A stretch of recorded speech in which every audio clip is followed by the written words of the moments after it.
lot of people have lost money in real estate because they bought at the wrong time. But a lot of people have also lost a lot of money simply because they bought the wrong type of property. You see, long gone the days where you could just buy anything and property values would just go up, right? I mean, if you bought anything here in the Durham region, pre-2019, home prices would just go up year over year, and that's just a fact. You didn't have to do anything. You didn't have to do renovations.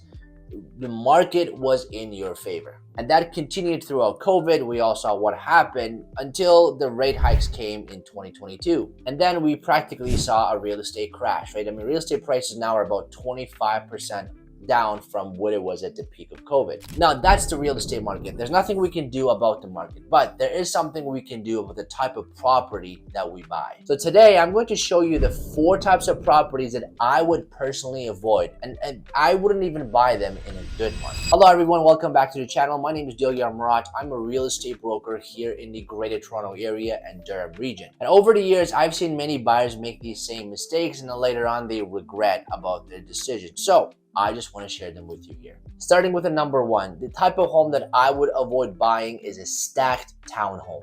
Stacked townhomes appear attractive because they're cheaper. And because the name has townhome attached to it, maybe buyers feel like they're buying a premium product compared to a condo, which is not true. You see, stacked townhomes are usually a little bit more money than the condos, but less than townhomes.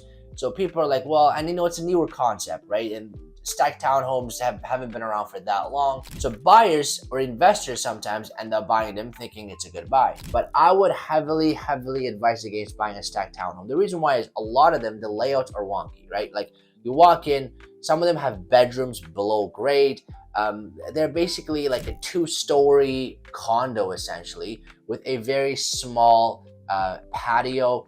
The only good thing about it is that some stacked townhomes come with a garage of your own and your own driveway, so you get potentially 2 parking spots, but it doesn't come with a lot of the amenities that a condo would have, right? Like no swimming pools, gyms, security, and also it doesn't have a lot of things that a townhouse would have, like a backyard and like more space or like a basement, etc. And for that reason, stacked townhomes don't perform well. And the resale market too, they're very hard to sell, especially in a market like this.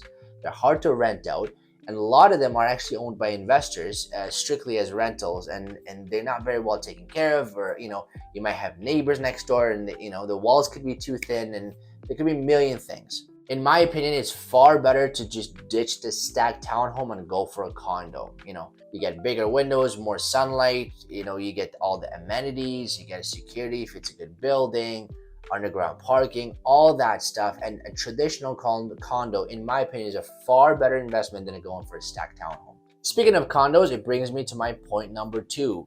Avoid tiny condos, specifically referring to condos below 500 square feet, especially if you intend to live there. Now, I know in theory, you might say, well, I'm a single person, or I only have a partner and I don't need that much space. Sure. But the problem with these small condos is that not only is it tough to sell, but they're also fairly tough to rent out. And then the turnover is higher. And right now the condo market is suffering mainly because of all these small units, right? Like what happened was builders overbuilt these tiny 400 square feet 1-bedrooms. And now that flooded the market, that flooded the rental market as well as the resale market. And if you're trying to live there, right, if your goal is to live in this unit, then I can tell you, I've lived in one, which is 500 square feet. I currently own it as a rental, but I can tell you, once you have a kid, this space just becomes way too tight. And also with tiny condos like studios or junior 1-bedrooms, like sure, if you're buying them specifically as an investment and the numbers make sense for you, then go for it. But for most part, these units are just way too tight. A lot of times lenders don't like to lend because the square footage is too small. And for that reason, you have a smaller buyer pool. Because if you can get a mortgage, for the most part, you cannot just buy one, right? So that leaves you with only like cash heavy buyers or buyers that are essentially just don't need financing, which is very rare. And smaller buyer pool means it becomes tougher to sell, so on and so forth. The third type of property that I would avoid buying is a fixer-upper. Now, most of you watching this should not buy a fixer-upper. Now, the reason why I say this is because most of you do not have the experience of renovating a home. Unless you are very, very handy yourself, unless you're a contractor or you have a contractor in your family that you can fully trust, then you should move forward with the renovation. Now, there are properties that only need their carpets changed or maybe new paint. Now that's different, right? Those are lipstick renovations. But what's happened is that social media and YouTube and everything, they're over romanticize this idea of renovating a property. Maybe it shows like the ones on HGTV, the Property Brothers. They come in, they knock down a wall, put a new kitchen, this and that, and it sounds cool. But the reality is it's a lot more complicated than that. And unless you have an extensive knowledge or extensive amount of money or budget, things could go wrong and you could go over budget very easily. So lipstick renos like paint job, changing a couple of light fixtures and changing floors are relatively easy. And I would actually, if you can get a good deal, I would definitely recommend buying them. I have recommended those to my clients if they have the means to do so. But anything major, like knocking down a wall, putting a separate entrance in the basement or doing a basement apartment afterwards, or redoing all the kitchen and all the bathrooms and, getting a bigger window, etc. Like these things are extensive and they could cost a lot of money. And unless you have someone that you really trust, you could go over budget very easily. Now, number 4 on the list, we're back to condos, is that high maintenance fee condos and condo townhomes. So people ask me, they say, Dilya, how do you define a high maintenance fee condo? Like,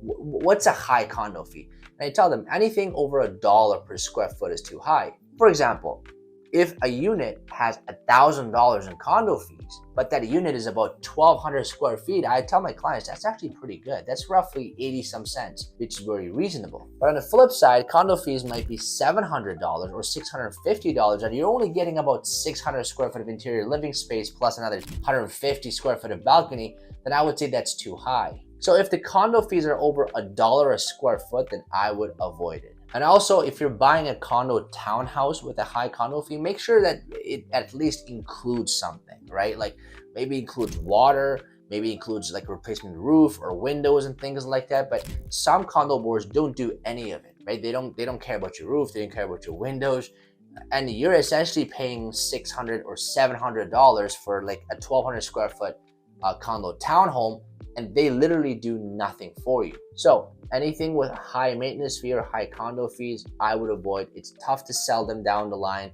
Chances are the fees will continue to go up because it is supposed to. The condo fees are supposed to go up with inflation. So, at $1,000 or $1,500 per month, if it goes up 3 or 4%, that's at least another $50 to $60 per month over the next years. And I would highly avoid that if you can. With that said, thank you so much for watching. If you enjoyed this, give me a thumbs up and subscribe. Until next time.